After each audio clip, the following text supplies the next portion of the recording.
The Eldari are an enigma, a race whose deeds and ideals are often beyond the comprehension of the younger, supposedly lesser races. Once they were a mighty, united empire that dominated the stars, but their hubris saw them undone and the birth of the chaos god Slaanesh. The once great Eldar fragmented into a shadow of what they once were, but from the ashes of the fall came a new faction. These Eldar owe no allegiance to the Craftworlds nor to Commorragh and its cabals, instead being devoted followers of only one of their gods to survive the fall unscathed. They are gifted warriors and impeccable performers all, travelling across the galaxy to tell their stories or wage their wars. Their numbers grow year on year as more Eldar take up their mantle, and though I doubt they'll be the dominant part of their race anytime soon, their presence and power cannot be denied. They are the servants of the Laughing God Cegorach, the really Tan, better known as the Harlequins. My name is Michael for Tactica Imperialis, and welcome to 40k Stories. I will not be telling the full tale of the fall of the Eldar here, as though it did lead to the rise of the Harlequins, it's not a tale directly involving them. In brief, the ancient Eldar Empire fell into excess and hedonism at the height of its power, and these emotions, like they always do, reflected in the warp.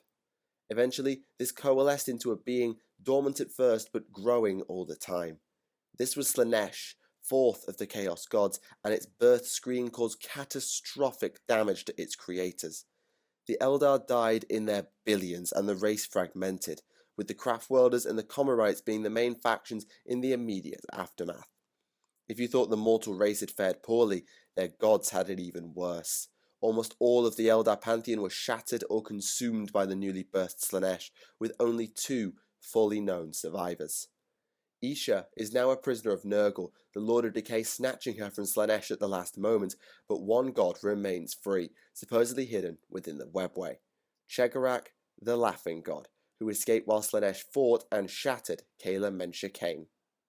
It is said that Cegorach and Cegorach alone knows all the routes within the labyrinth dimension, and hidden within it he mocks the gods of chaos whilst plotting his revenge.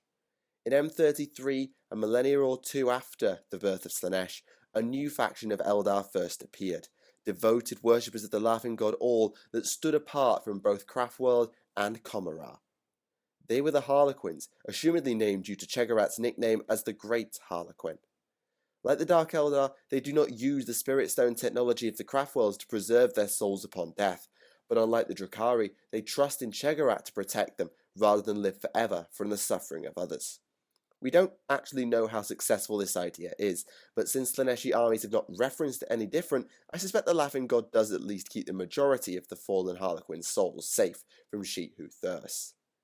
As far as their role in Eldar society goes, the Harlequins serve as historians, diplomats, and warriors alike. Their companies, known as troops in the case of individual units or masks in the case of an ensemble cast, will travel across the scattered remnants of the Eldar race, telling their race's history through their performances. Every member of the mask has their role, with senior performers taking up the leading ones, and the psychic abilities of certain members only adds to the great story being played out by the Harlequins. They will even do this in areas no longer in Eldar hands, for they believe the other races are deserving of this knowledge too, though whether they modify the performance in some way to make it make more sense, I couldn't tell you, haven't seen one. In times of war, when the situation calls for it, the Harlequins will serve as mediators between the two main Eldar factions, allying Craftworld with Commorragh as long as is necessary to carry the day. They also serve as part of the Guardians of the fabled Black Library of Chaos, a place created supposedly by Cegorach filled with knowledge of chaos and pretty much everything else the Eldar know. Very few even know the library exists, and even less have free reign within it. Supposedly, not even the Harlequins truly do. But if you do somehow find yourself within its walls, you do well not to speak of it, lest its guardians seek you out. Within the very heart of the library lies a single tome, sealed with light and shadow, and said to contain the words of the Laughing God himself. As events took place in the Materium and things fell into line, these seals have disappeared, and now the book is open. Those who study it have learned of Cegorach's last great gambit to finally defeat Slaanesh and restore the Eldar race. Ever since the fall, Cegorach and his Harlequins have waged a hidden, or not so hidden, war upon Chaos and especially She Who Thirsts, and though this grand plan it may well be that the Dark Prince can be denied and its creators saved. The Harlequins, though, are not a conventional faction within the Eldar race. A lot of what I've said would make it seem like they are. It's not. It's not actually based on lineage. No Eldar is born a Harlequin, and they instead choose to join up during their long lives. No one truly knows why an Eldar chooses to walk the path of the Harlequin, and tales exist of masked figures in the shadows drawing them in, but just as often, they'll simply vanish without a trace. To become a Harlequin is to begin again. Past names and identities are forgotten, a character or ritual name is taken, and a new Harlequin will join their troop. Furthering this newfound anonymity is the fact that all Harlequins wear masks, known as a gaith. These are not merely decorative, as they incorporate a vast amount of equipment as well, and it's said that in battle they can project images of their enemies' worst nightmares. On stage, they take on the role the Harlequin is playing at the time, and with markings and colours further defining their character, or whoever else they so happen to be at that time. Interestingly, at least to my mind, a number of Harlequins have signed on with the new Inari faction, and have thus become worshippers of Inaid. Given they're normally utterly devoted to Cegorach, I'm curious whether they've had a change of loyalty, or whether something else happens. Maybe Cegorach and Inaid are actually allied. I don't know. We shall have to find out as time passes. Though it does not appear so to the untrained eye due to the lack of obvious heraldry and such, there's actually a level of structure within the masks of the Harlequins. The overall leaders of all Harlequins are known as the Great Harlequins, who actually share the nickname with Cegorach, the best fighters and the ones who will play the role of Cegorach if they grace an audience with their presence. Of course, they can't be everywhere at once, so it will usually be the avatars, commonly known as troop masters, who take the Laughing God's aspect in the shows. Though they're similar to sergeants in squads, at least in the minds of other races, the troop masters are more like the leading lady or gentleman within the troop, embodying whatever division their troop represents, light, dark, or twilight. Though we don't know all the details behind these divisions, they're more mindsets and styles than anything else. Players of the light are aggressive and even headstrong, those of the dark are vindictive show-offs, and Twilight members are calculating and borderline obsessive over details. So I suppose to make a slightly weird analogy, the Twilights are like the Craftworlders and the Dark are like the Comorites. Kinda? Close enough. The troops are often part, however, of a larger performing company, commonly known as a mask. This is about as large an organisation within the Harlequins as it gets. Where and how exactly the Great Harlequins fit in, I'm not sure, but it works in any event. Each mask has a high avatar as its overall leader, and unsurprisingly, they supersede the troop masters when it comes to playing the role of Cegorach. In these instances, the other Eldar gods will be played by the avatars instead.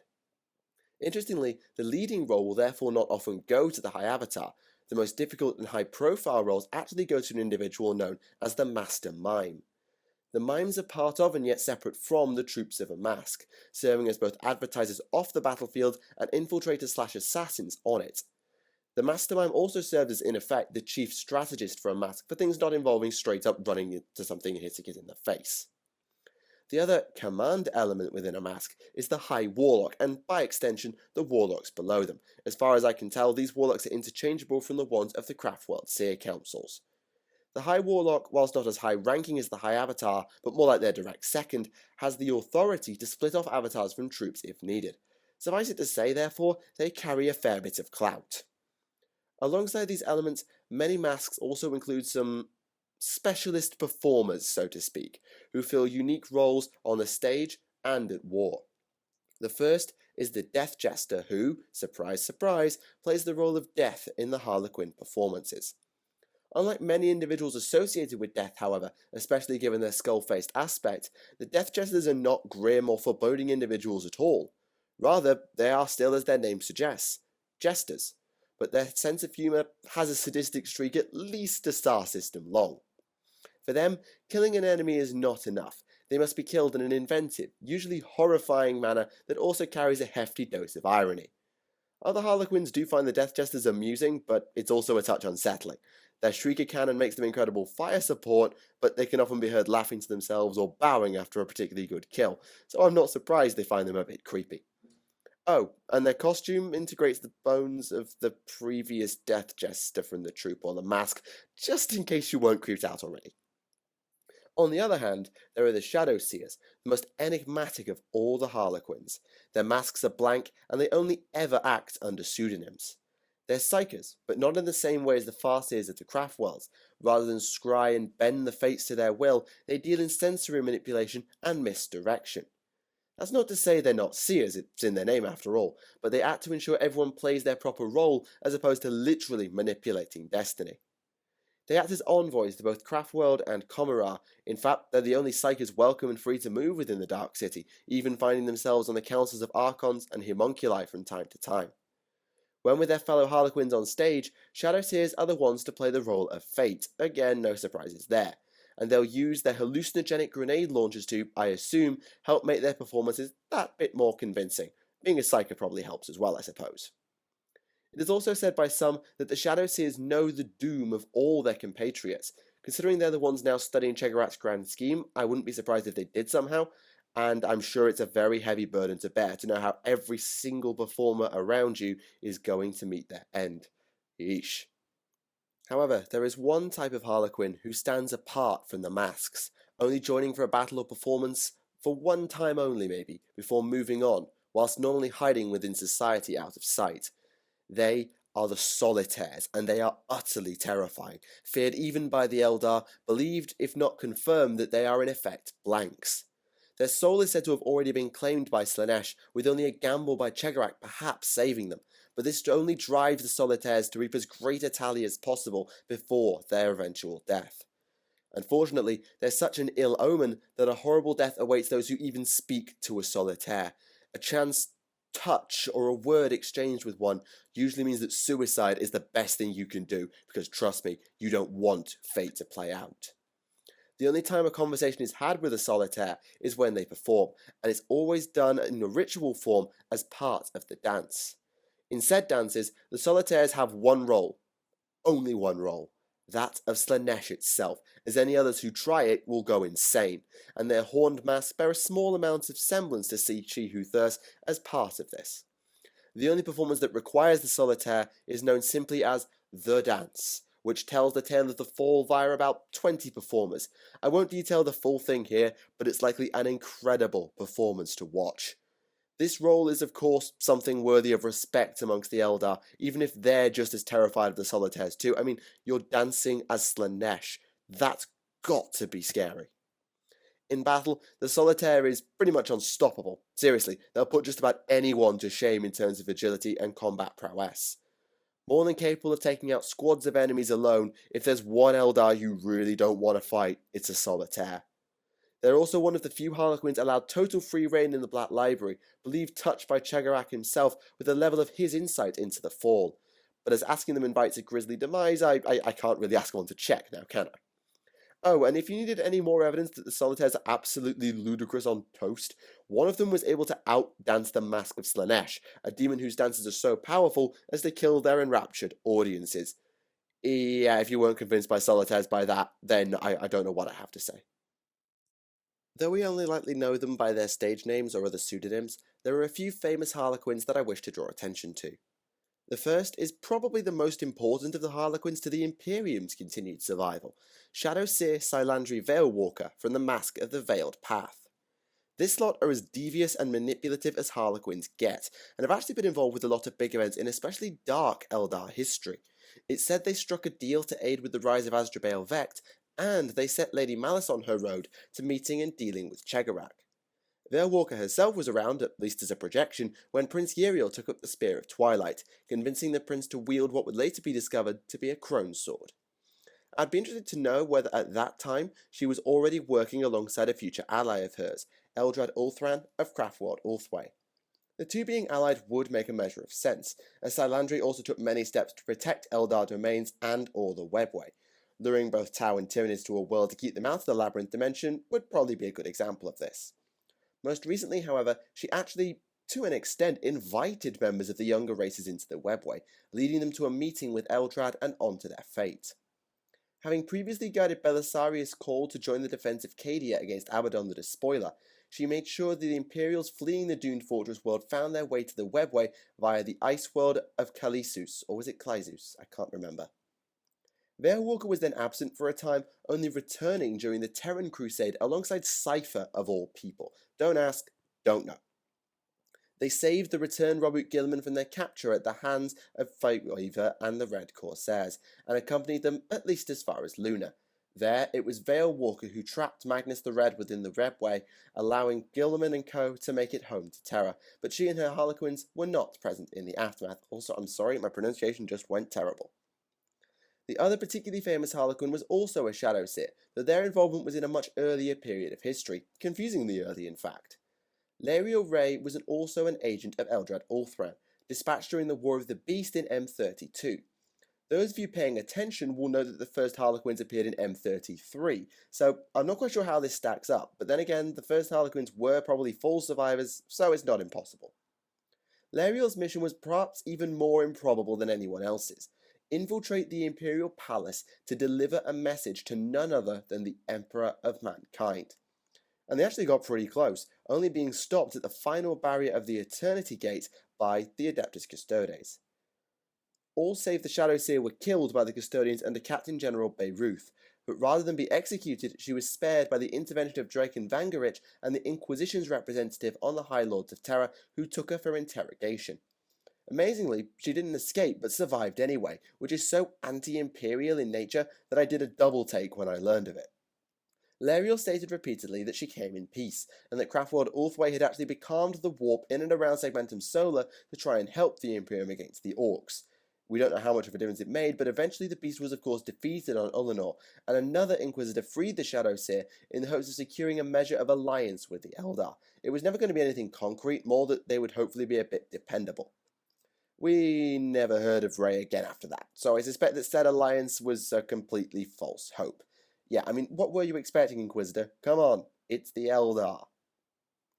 Other than those two Shadowseers, there are practically no known Harlequins of particular repute or renown. This is honestly no surprise given how enigmatic they are, but it's frustrating nonetheless. However, there are a couple more well-known masks that we can discuss to wrap up.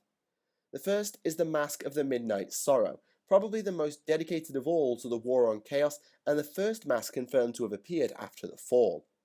The Midnight Sorrow will pay any cost to see Chaos and Slaanesh defeated, to the point that their very selves, their personalities, have become lost along the way.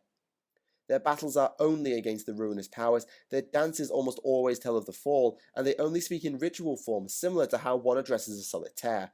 But if one is more single-minded about the fall of Chaos, then I honestly don't know them. On the other hand, the Mask of the Frozen Stars seeks a different end goal. Rather than the fall of Chaos, it's the rise of the Eldar. Again. Their Shadowseers have supposedly foreseen a future, or a fragment of a future, beyond the Rana Dandra, the mythical final battle against Chaos that will see the end of pretty much everything, and that is what the Frozen Stars fight for. Unfortunately, it seems that though anyone who's not an Eldar doesn't get to be part of said future. They're vermin to the jovial Frozen Stars, and the Mask has killed or betrayed pretty much every Xenos there is. The Tau have been on the wrong end of these Harlequins on several occasions. Most notably, an attempted colonization of the world's Sibelios saw all save one Tau killed. That poor soul was left imprisoned in their battlesuit with their image projected into the void, just for good measure. There are many other masks too numerous to account here.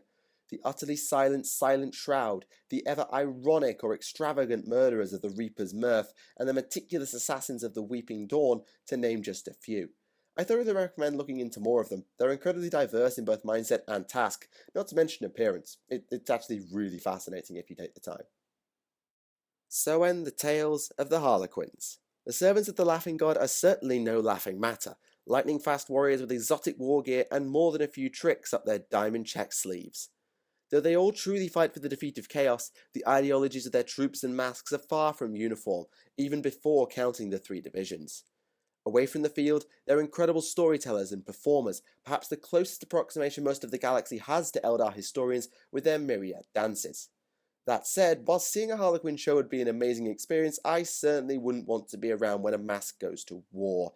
Kinda just don't want to be around.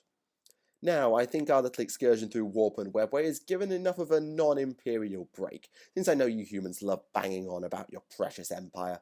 I suppose we can pick up next time with the largest of their armies, beginning a new mini-series adventure in the process. For now, though, it is time to end. Thank you all for watching. My name is Michael for Tactica Imperialis, and I'll see you all again. Goodbye.